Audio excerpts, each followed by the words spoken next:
मेरा नाम नमिता, हम दो बहनें और हमारा एक भाई था। काफ़ी सालों से मेरा रिश्ता नहीं हो पा रहा था क्योंकि मेरे गाल पर एक निशान था। जो भी मुझे देखने आता वो मेरे निशान की वजह से मेरे रिश्ते से इनकार करके चला जाता था। लेकिन अब मेरी माता पिता ने फैसला किया कि वो मेरी छोटी बहन की शादी कर देंगे क्योंकि मेरी उम्र 28 साल हो चुकी थी और मेरी छोटी बहन ज़्यादा खूबसूरत थी, इसलिए उसके रिश्ते आते रहते थे। मेरे माता पिता को ऐसा लगता था कि कहीं ऐसा न हो बड़ी बेटी के रिश्ते के चक्कर में छोटी बेटी की शादी की उम्र निकल जाए। मैंने भी अपने माता पिता को यही कहा था कि आप मेरे बारे में न सोचें, जब मेरी किस्मत में मेरी शादी होगी तब हो जाएगी। अब आप मेरी छोटी बहन निभा के लिए रिश्ता तलाश कर लें और जल्द से जल्द उसकी शादी कर दें। मेरे माता पिता ने ऐसा ही किया। मेरी छोटी बहन निभा के लिए आज बहुत ही अच्छा और अमीर परिवार से रिश्ता आया था। लड़के वाले भी काफ़ी अमीर लोग थे। उनके 4 बेटे थे, जिनमें से सबसे छोटे बेटे के लिए रिश्ता आया था। बाकी के 3 बड़े बेटे पहले से ही शादीशुदा थे और उनके घर में उनकी माँ भी रहती थी, जबकि पिता का देहांत हो चुका था। मेरी बहन निभा ने इस रिश्ते के लिए हाँ तो कह दिया था, लेकिन वह बहुत परेशान रहने लगी थी और हमेशा खोई खोई सी रहती थी। मेरी फैमिली में रिश्ते से इनकार करने की कोई गुंजाइश ही नहीं थी क्योंकि लड़के वाले बहुत अच्छे थे और उनके परिवार में किसी चीज़ की कोई कमी नहीं थी, इसलिए रिश्ते के लिए इनकार नहीं हो सकता था। अगर वो इनकार करती तब मेरे पापा मेरी बहन की शादी कहीं और करवा देते कि पहले से ही मेरे रिश्ते में काफ़ी प्रॉब्लम आ रही थी। मेरे पापा नहीं चाहते थे कि अब छोटी बहन के रिश्ते में भी रुकावटें आ जाए, लेकिन अब सुहानी ज़रूरत से ज़्यादा परेशान रहने लगी। मैं घर में सबसे बड़ी थी, मुझे अपने परिवार की सबसे ज़्यादा फिक्र लगी रहती थी। मैंने अपनी बहन से बार बार पूछा, लेकिन उसने मुझे अपने परेशान होने की कोई वजह नहीं बताई। देखते ही देखते शादी का दिन भी करीब आ गया था। शादी वाले दिन जब मैं अपनी बहन के कमरे में गई उसे जगाने के लिए कि आज उसकी शादी है, आज तो वह कम से कम जल्दी उठ जाए, मगर मैं हैरान रह गई थी कि बिस्तर पर तो कोई भी मौजूद नहीं था, बल्कि पूरे कमरे में मुझे निभा कहीं नज़र नहीं आ रही थी। बेड पर ब्लैंकेट के अंदर तकिया इस तरह रखा था जैसे हम समझे कि यहाँ पर निभा लेटी हुई है और सो रही है। इसका मतलब वो रात के टाइम ही घर से भाग गई थी। शादी की सारी तैयारियां पूरी हो गई थी और आज मेरी बहन की बारात आने वाली थी। लड़के वाले का फ़ोन आया था कि वो लोग शाम के टाइम तक बारात लेकर हमारे घर पहुंच जाएंगे, लेकिन यहाँ पर तो दुल्हन ही गायब हो गई थी। मेरे पापा की सारे मोहल्ले में बहुत इज्जत थी क्योंकि हमारी फैमिली बहुत शरीफ थी। मेरे पापा को भगवान ने 2 बेटियां दी थी, लेकिन फिर भी कभी उन्होंने अपनी बेटियों को बेटे से कम नहीं समझा था। जैसा बिहेवियर हमारे छोटे भाई के साथ होता था वैसा ही हम दोनों बहनें के साथ भी किया जाता था। हम दोनों बहनें ने हमेशा अपने पिता की इज्जत रखी थी, लेकिन आज न जाने मेरी बहन को क्या हो गया था और क्या सोचकर वह हमारे घर से भाग गई थी। वह हमारे लिए एक मैसेज छोड़कर गई थी जिसमें लिखा हुआ था कि वो अपनी पसंद की लड़के के साथ जा रही है। मेरे माता पिता बहुत परेशान हो गए थे। उन्होंने मुझसे कहा कि मैं दुल्हन बनकर मंडप पे बैठ जाऊं, लेकिन अगर मैं यह कुर्बानी देने के लिए तैयार भी हो जाती तो क्या लड़के वाले इस बात के लिए मान जाते? वो लोग तो मेरी बहन को पसंद करके गए थे। फिलहाल मुझे अपने माता पिता की इज्जत रखनी थी, इसलिए मैं उनके कहने पर दुल्हन बनकर मंडप में बैठ गई। जब तक बारात नहीं आई थी सब कुछ नॉर्मल था। फिर मेरी माँ ने लड़की की माँ को बुलाया और मेरी माँ ने उनको रो रो कर सारी बात बताई और उनके पैरों में गिर गई। कहने लगी कि हमें माफ़ कर दो, हम बहुत मजबूर हैं, हमारी इज्जत रख लो, हमारी बड़ी बेटी से अपने बेटे की शादी कर दो, प्लीज़ मान जाओ। अगर बारात वापस चली गई तो हमारी बहुत बदनामी होगी। मेरी माँ रो रो कर उनको यह बात बता रही थी। मेरी बहन की सास बहुत शरीफ औरत थी। वे लोगों की इज्जत की बहुत ख्याल किया करती थी और हमेशा भजन कीर्तन में जाया करती थी। उन्होंने मेरी माँ के कंधे पर हाथ रखा और कहने लगी कि आप फिक्र मत करो, आपको परेशान होने की कोई ज़रूरत नहीं, इसमें आपकी कोई गलती नहीं। आपके साथ जो हुआ आपकी बेटी ने किया है, इसमें आपका कोई कसूर नहीं। आप फिक्र मत करो, हम आपकी बड़ी बेटी को अपने घर की बहू बना लेंगे और मैं अपने बेटे को अच्छी तरह से समझा दूंगी। उन्होंने उसी टाइम अपने बेटे को मंडप से उठाकर साइड में ले जाकर सारी बात समझा दी। फिलहाल जैसे तैसे मेरी शादी हो गई थी और मेरे माँ बाप की इज्जत बच गई थी और जल्दी जल्दी मेरी विदाई भी कर दी गई ताकि ज़्यादा देर ना लगे और लोगों को बातें करने का मौका ना मिले। मेरे माता पिता ने उनका बहुत सम्मान किया कि उन लोगों ने हमारी इज्जत रख ली। मेरे पापा ने कहा कि हमारी बेटी आपका हमेशा ख्याल रखेगी। मैंने भी वादा किया था कि जिस औरत ने मेरे परिवार की इज्जत बचाई है, मैं हमेशा उसके साथ अच्छा बिहेव कर उनकी हालत जैसे भी हो अपने ससुराल में निभाकर ही रहूंगी। विदा होकर अपने ससुराल चली गई थी। मैं अपनी सास के सबसे छोटे बेटे की पत्नी बन गई थी और मेरी सास अपने छोटे बेटे से बहुत प्यार किया करती थी। उन्होंने कहा, तुम्हें परेशान होने की कोई ज़रूरत नहीं। मेरी तीनों बड़ी बहुएं बहुत अजीब है। मैं उनको पसंद करके लाई थी उनकी खूबसूरती देखकर, लेकिन मुझे नहीं पता था कि हमेशा खूबसूरत ही काम नहीं आती।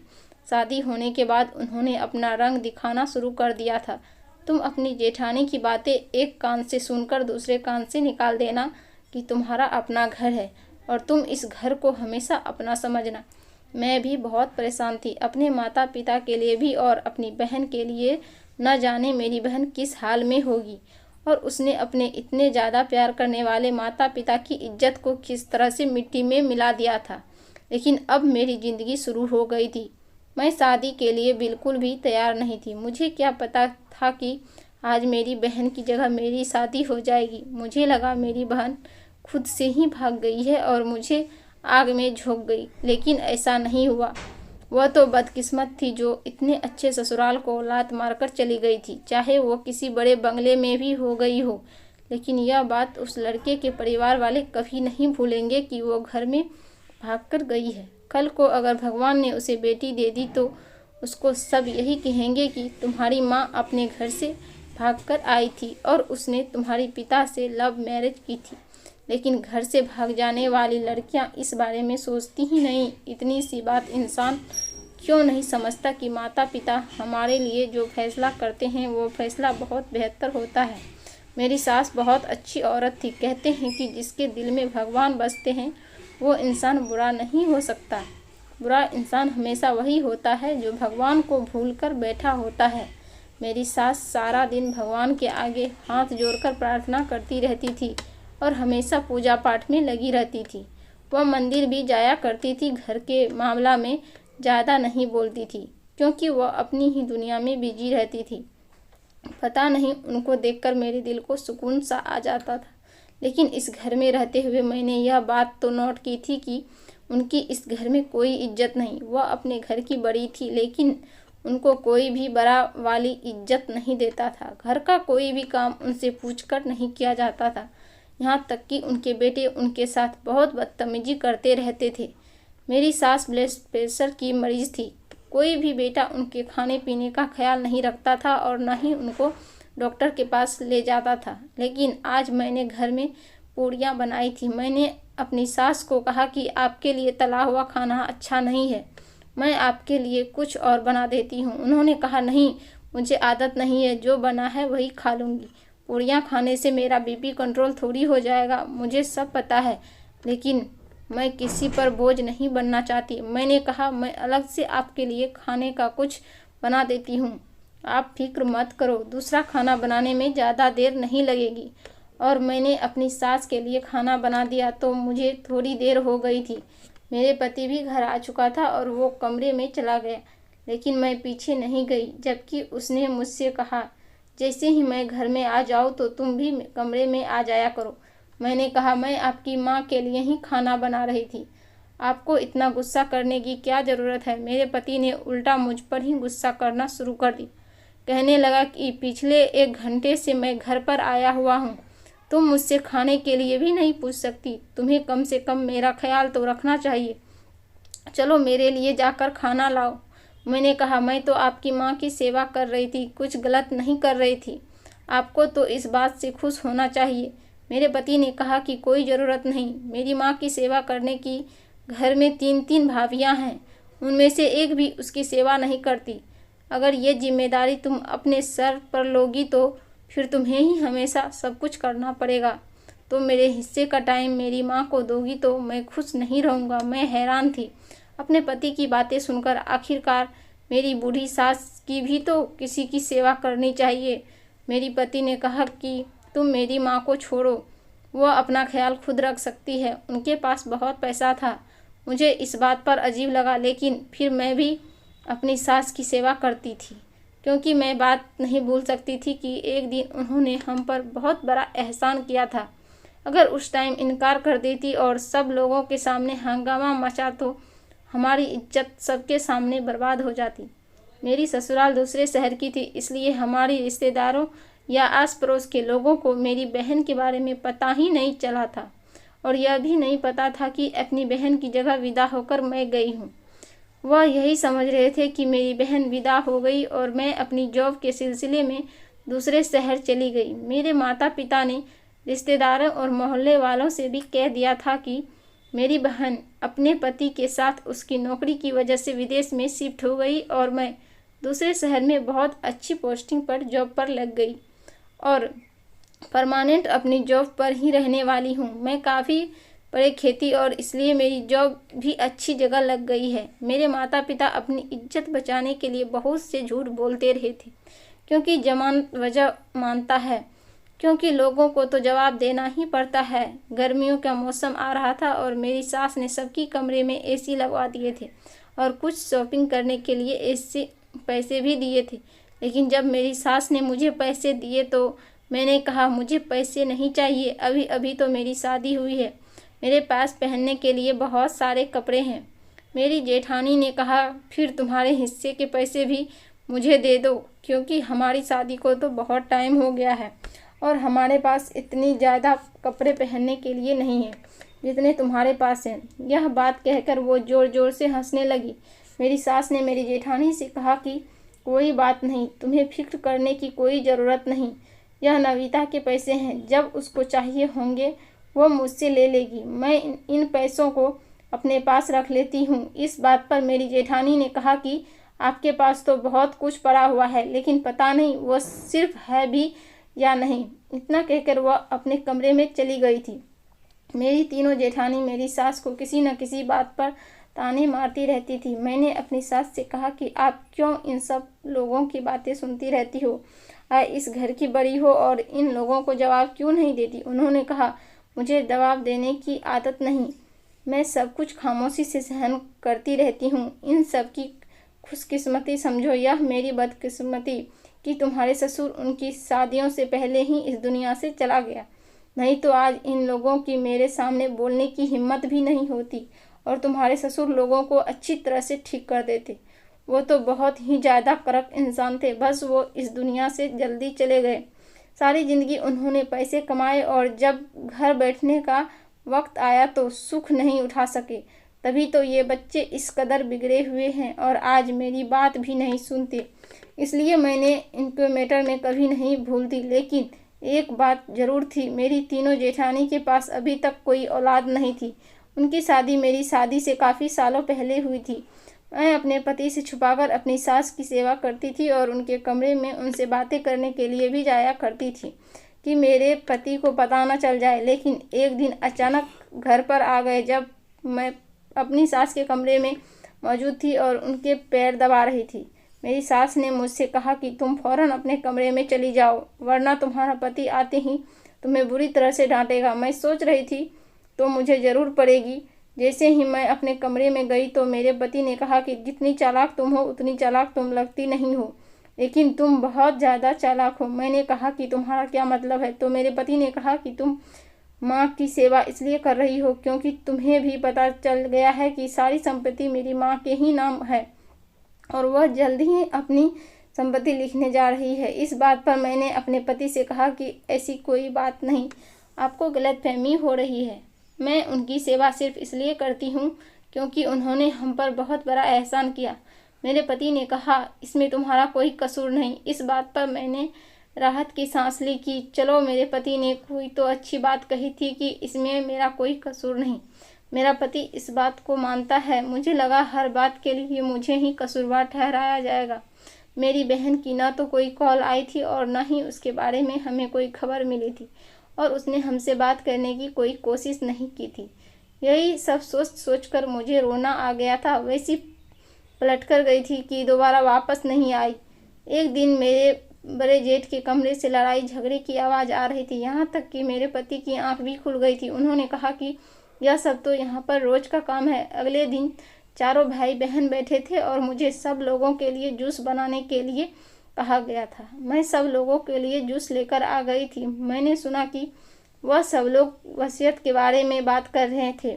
रात के टाइम पर वो लोग मेरी सास के कमरे में चले गए थे और उनसे किसी बात पर बुरी तरह से बहस कर रहे थे। ऐसा लगता था जैसे वो लोग अपनी माँ को मार देंगे। मेरी सास ने कहा कि मैं मर तो नहीं रही जो तुम लोगों को वसीयत लिखवाने की इतनी जल्दी आ रही है। तुम लोगों को शर्म नहीं आती? इस तरह की बात करते हुए सब कुछ तुम लोगों का ही तो है।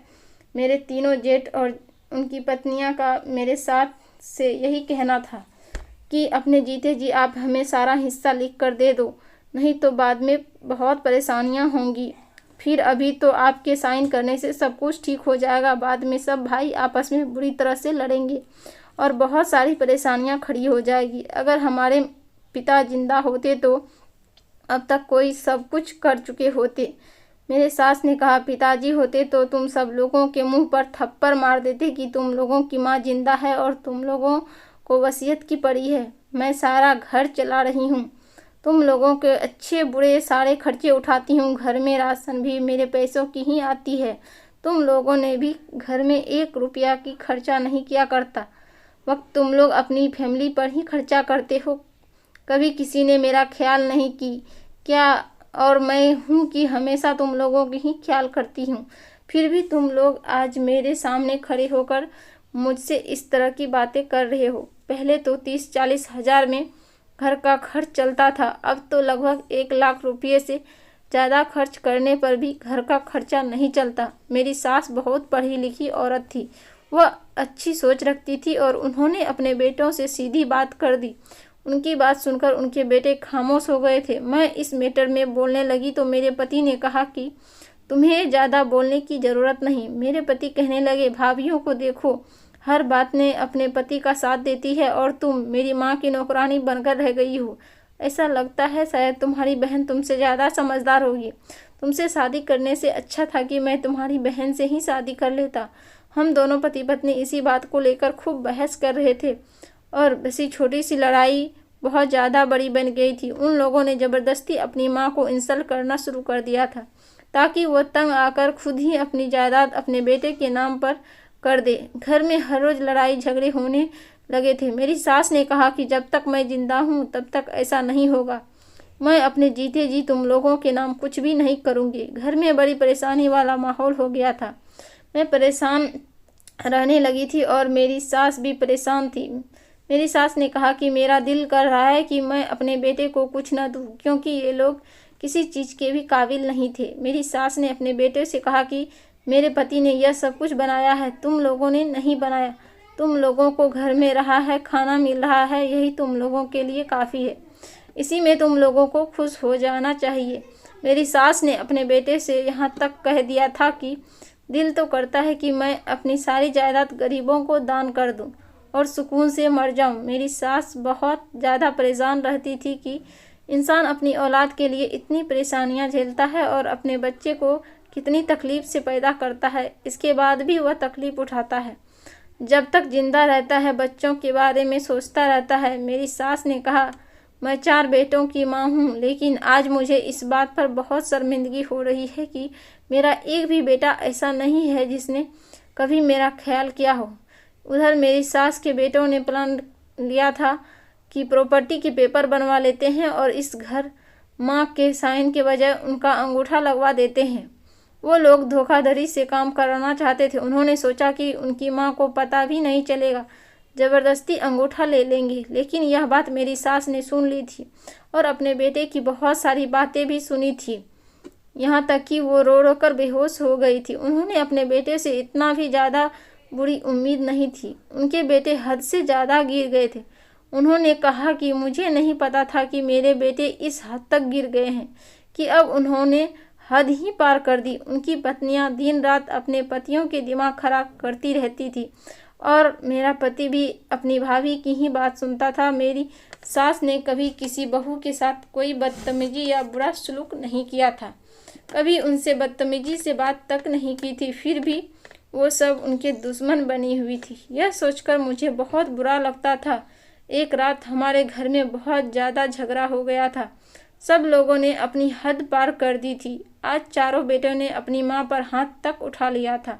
यह देखकर मेरी तो आंखों में आंसू आ गए थे। मेरी सास की तबीयत बहुत ख़राब हो गई थी। मैं उनकी तबीयत का पता करने के लिए गई। उन्होंने अपने कमरे के दरवाजे को अंदर से लॉक कर दिया।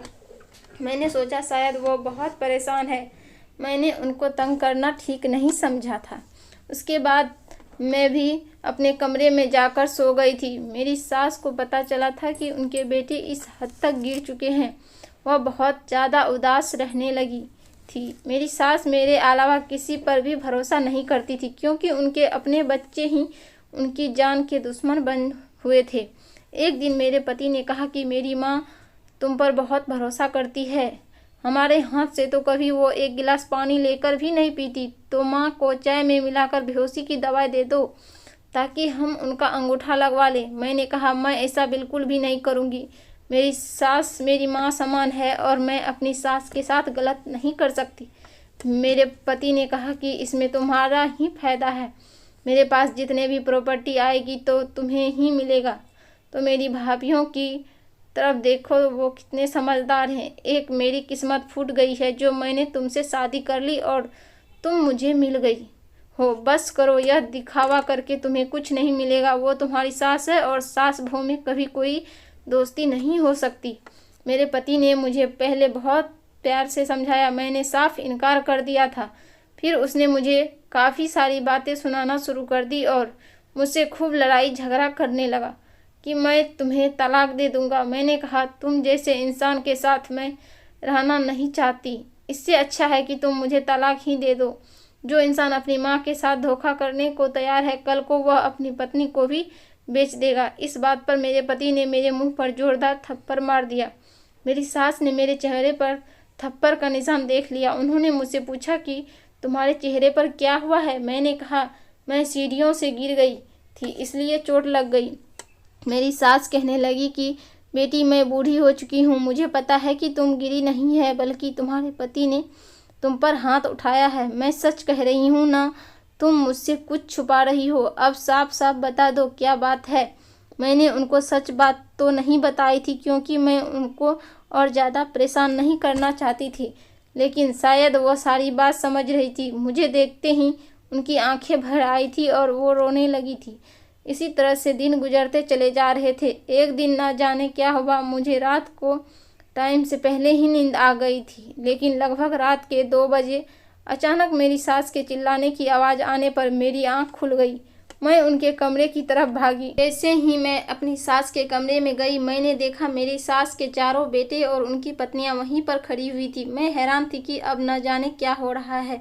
सामने का नज़ारा देखा तो मैं समझ गई थी, और यह देखकर मेरे सास पर आसमान टूट पड़ा था। मुझे रह कर रोना आ रहा था और मैं बुरी तरह से रो रही थी, क्योंकि वो सब लोग अपने प्लान में कामयाब हो गए थे। उन्होंने अपनी माँ से प्रॉपर्टी के पेपर पर साइन करवा लिए थे और अपनी माँ के हाथ तोड़कर घर से धक्के देकर बाहर निकाल दिया था। सुबह के 6 बज गए थे। मेरी सास घर में नहीं थी। घर के आंगन में उनके घसीटने के निशान फर्श पर साफ दिखाई दे रहे थे। चारों भाइयों ने अपनी माँ के साथ बहुत बुरा किया था और वह सब बहुत खुश नज़र आ रहे थे। उनके साथ में प्रॉपर्टी के कागज़ आ गए थे। जब मैंने उन लोगों से कहा कि अपनी माँ के साथ बहुत बुरा किया है, भगवान कभी आप लोगों को माफ़ नहीं करेगा। यह सुनकर मेरे बड़े जेठ ने मेरे पति को कहा कि अब तुम्हारे पास बहुत दौलत हो गई है, इसलिए इस जैसी तुम्हें कई लड़कियां मिल जाएगी। मैं तो कहता हूँ कि अभी से धक्का देकर अपने घर से निकाल दो, नहीं तो कल को ये बात सबको बता देगी और हम लोग फंस जाएंगे। मैं उन लोगों से कहना तो बहुत कुछ चाहती थी, लेकिन इस टाइम मेरे दिमाग में यही बात चल रही थी कि न जाने मेरी सास कहाँ है। मैं जाकर अपनी सास की मदद करूं, जिनके साथ इन सब लोगों ने बहुत बुरा किया था। सारी प्रॉपर्टी अपने नाम करवाने के बाद उन्हें घर से बाहर फेंक दिया था।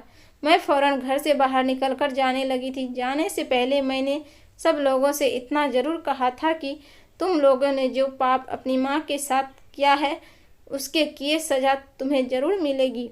एक माँ की बद्दुआ तुम लोगों को जीने नहीं देगी। उन्होंने मुझसे कहा कि तुम अपनी आंखें खोलकर देखो, हमारे हाथ में प्रॉपर्टी के पेपर आ गए हैं, हमें सज़ा नहीं मिल सकती बल्कि हमारे तो अच्छे दिन आने वाले हैं। मेरे पति ने कहा, आज के बाद यहाँ आने की कोई ज़रूरत नहीं।